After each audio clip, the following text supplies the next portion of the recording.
Olá, meus irmãos, minhas irmãs, Deus seja conosco.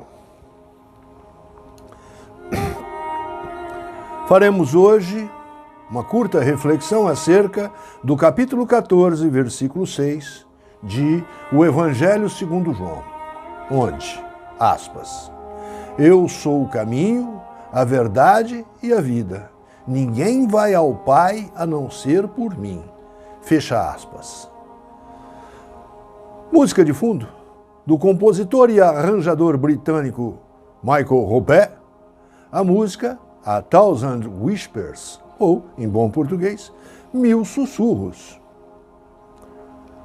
Tendo por certo que a fé espírita arrima-se na razão, já que raciocinada, arrazoemos então.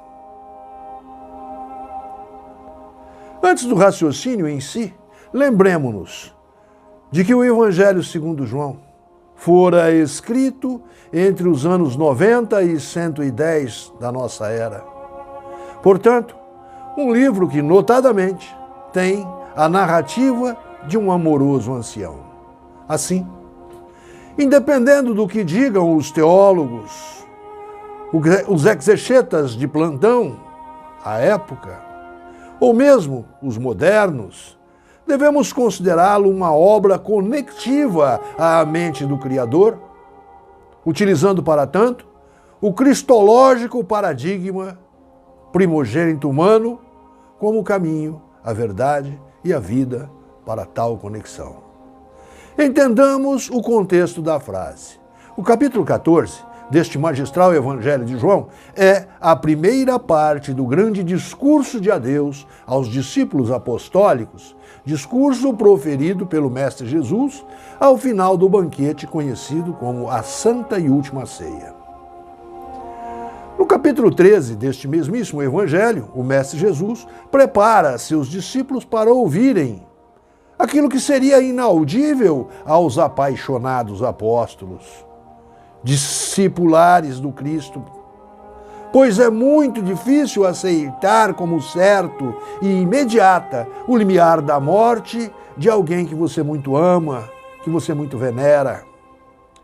Momento em que, no versículo 5, no capítulo 14, o incrédulo e truculento Tomé, ou como pretendem alguns puristas, Judas Tomás, do seguinte modo indaga o Nazareno Jesus, com profunda tristeza, aspas, Senhor, nós não sabemos para onde vais, e como podemos saber o caminho, mestre? Então, diz-lhes o Mestre Jesus, aspas, eu sou o caminho, a verdade e a vida. Ninguém vai ao Pai, senão por mim. Raciocinemos, portanto. Para o nosso diminuto pensar ocidental, na atualidade, impacientes, ansiosos, torna-se muito difícil entender o significado real dessa fala crística. Como assim o caminho? Como assim a verdade? Como assim a vida? E mais, ir a Deus, ao Criador, ao gestador de tudo, somente através deste caminho?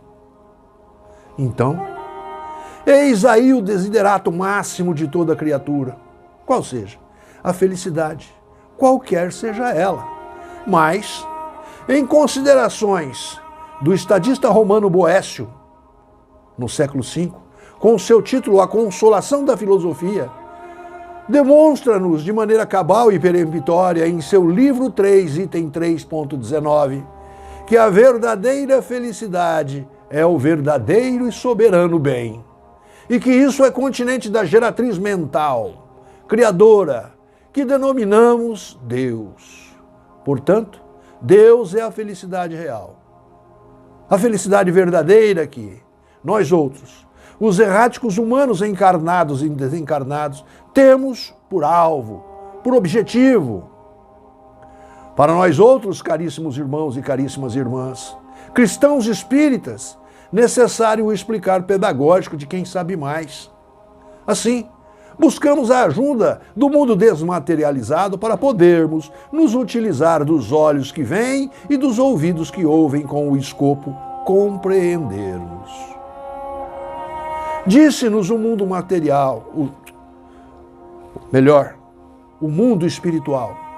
No primeiro livro da obra kardeciana, o Livro dos Espíritos, em sua questão 625, onde fora indagado qual tipo mais perfeito que Deus já ofereceu ao homem para lhe servir de guia e modelo, tendo por resposta uma única palavra: Jesus.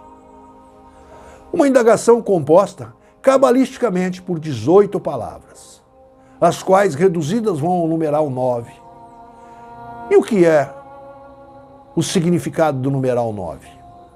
Simbolicamente, tem por significado o 9, o humano arquétipo, perfeito como humano, não o Adão primordial, mas sim um Adam Kadmon paulino, ou ainda o demiurgo de Platão. O numeral 9 é o símbolo do paradigma, é o símbolo de Jesus. Essa resposta corrobora totalmente ao que fora dito outrora no banquete de despedida, quando Cristo, em resposta a Judas Tomé, diz ser o caminho, a verdade e a vida. Tal afirmação de Jesus é cristológica, é mesmo crística, já que dita pelo arquétipo nominal, o mais perfectível humano havido entre nós. Uma afirmação axiomática a nos demonstrar que somente conseguiremos ir ao Criador, ou melhor, retornar ao Pai através de Jesus, melhor dizendo, através de praticarmos Jesus. Todavia, cristologicamente, unindo nosso pensar à divinalmente geratriz de tudo que há criado, sendo e fazendo exatamente o que Jesus fez e faz eternidade afora, a prática do amor como tal. Utilizando-o exemplarmente como caminho, como a verdade e como a vida, um axioma incontestável por qualquer, haja vista, o desejo inato de retornar, de ir ao Pai. Isso demonstrado por nossa constante insatisfação. Com a constância na busca da felicidade, que maior das vezes, hedonicamente, tornando-a assim efêmera, sem durabilidade alguma.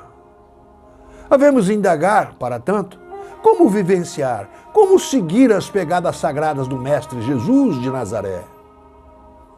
Novamente, por nosso brevíssimo pensar axiológico de valores, antes materiais que espirituais, antes hedônicos prazeres que satisfações demiurgas, recorramos ao mundo não carnal, o mundo com maior amplitude de verdade.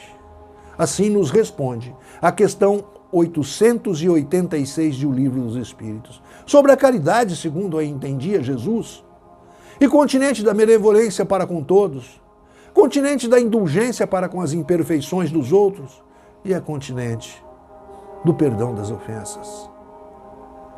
E o que são essas três condições que não o próprio Jesus de Nazaré, como ser humano integral que o é?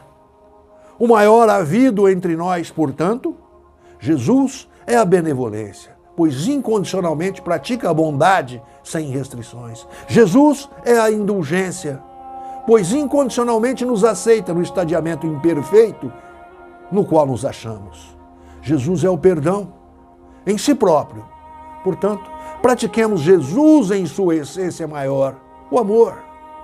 Somente através da caridade que nos conduz ao fraternal amor ao próximo, vibraremos a sintonia sinfônica, a vida na mente do Criador, e assim galgaremos os degraus dessa infindável escada de Jacó, nas pegadas de Jesus, rumo ao luminífero uno Criador de tudo criado.